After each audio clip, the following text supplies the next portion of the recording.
Hey guys, I'm here with Andy from Inspection Pro. He's my go-to home inspector. He's been a resident of Virginia for over 20 years. He's been doing home inspections for 15. He's done over 7,500 home inspections for a multitude of properties. We're talking townhomes, condos, and single family, right Andy? That's correct. Awesome. And you are also licensed and insured for the state of Virginia, and you Yes, ma'am. continue your education every year to make sure that you have the best knowledge in the area. I do. Awesome. All right, well, let's get started. Today's topic is going to be top items that are most common with a home inspection. Okay, so the most commonly deficient items in a house by far are water intrusion through the ridge vent and plumbing vent boots on the roof, and loose toilets, and refrigerant line insulation coming from the compressor on the house into the air handler. Okay. All three of these can be potentially costly as far as repairs go. Ridge vents and plumbing vents, some generations of ridge vent have exposed hardware where we're on top of the roof, and up there it's exposed to UV. That hardware is then sealed with caulking. No matter how good the caulking is, it is going to eventually need to be replaced. There's a direct correlation between how much you spend on the caulking and how long it lasts. There are lots of places to cut corners and save money in home ownership. Caulking is not it. Always the most expensive caulking on the shelf. The $2 to $3 of cost between the cheap stuff and the expensive stuff is years in overall lastability. So with that caulking being exposed on the hardware on the ridge vent, you want to reseal that every 5 to 7 years, depending on what level of quality you got. As far as the plumbing vent boots go, there is rubber that is again exposed to the sun. The ultraviolet rays break it down, so now they make what's called plumbing boot repair kits, which I'm actually a fan of. These help protect that bell on the bottom where the rubber is located and prevent it from allowing water intrusion. Nice. Then the refrigerant line insulation by the compressor, it's just a simple foam that goes around the refrigerant line. Now this insulation keeps all the super cold refrigerant super cold when it goes from the compressor to the air handler. Okay. So if we have that pipe exposed to the 100-degree temps outside, it's absorbing a lot of that cold and directly costing us money. And then the last thing is the loose toilets. Every house has one or two loose toilets. It's, in fact, so common that I notice when there are no loose toilets. It happens, but it's extremely rare. The fix is only a few dollars for the wax ring, but if we do have a loose toilet and it's leaking, it can cause an extreme amount of damage and, of course, cost to repair. Yeah, I can imagine.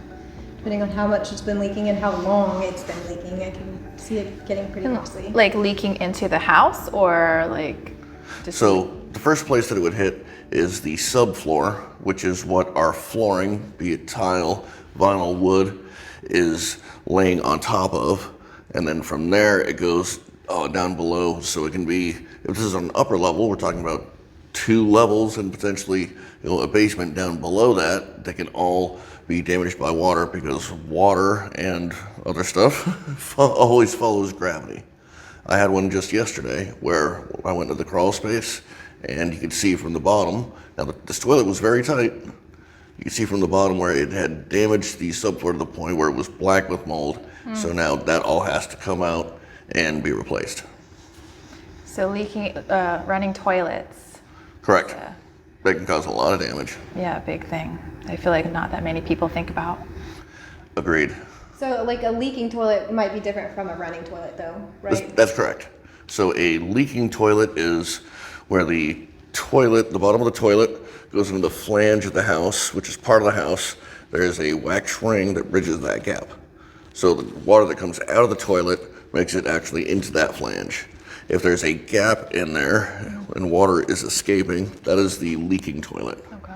A running toilet is inside of the tank which holds the water to flush it. There's what's called a flapper valve on the inside that is on top of another drain. If that does not have a good seal on there, it will just be letting water run through there. And if we're on city water supply where we're paying for that water, this can actually be a very, very expensive prospect to have a running toilet that is allowing literally money to go down the drain. Something I've also seen with some of my clients that have been on well, they moved into a home where there was several toilets in the home that were Running? And it actually helped run their well dry. So then sediment was coming up through the lines of the well, and they had to replace toilets and all the fixtures in the home because the sediment had gotten everywhere. So I think that both are pretty important to address, because either you're wasting money on the city water, or you could have a potential huge cost trying to repair the well issues as well. So Absolutely. Is there a common theme that you see in the many houses that you inspect, a problem that keeps coming up that sellers don't take care of, don't maintain, as far as the amount of houses that you do and then seeing same problems coming up? The absolute most common thing that I see that almost every house needs is proper drainage, which is the roof, the gutters, and the downspouts working together to evacuate water away from the foundation.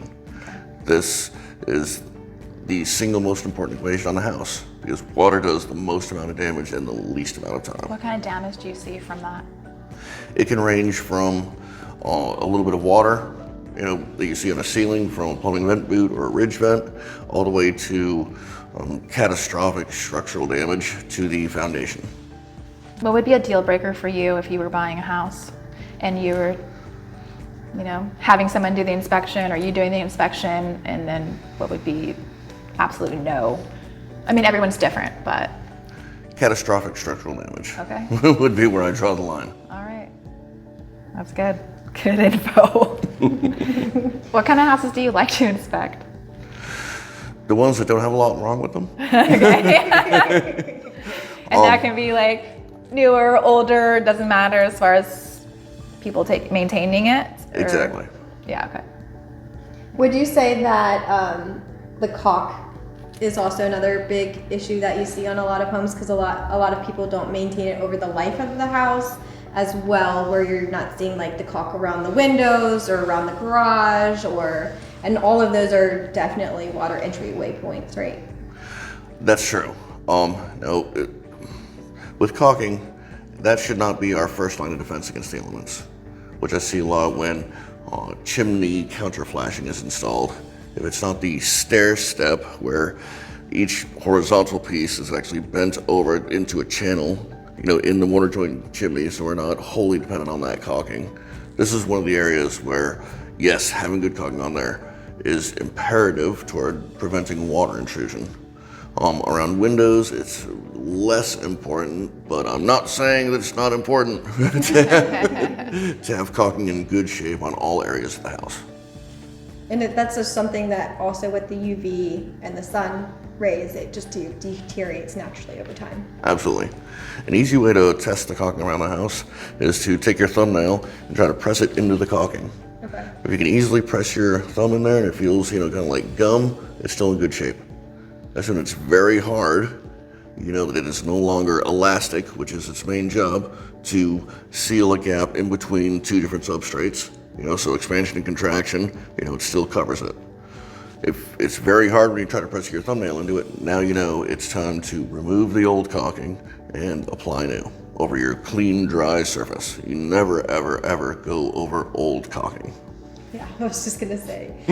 Key point, remove old caulking. Absolutely. You need a nice, clean, dry surface to apply your new caulking to, otherwise it's not going to stick.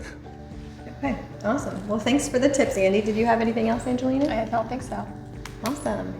Well, thanks for joining us today, guys. We appreciate you tuning in for this video, and we have more coming your way, so stay tuned.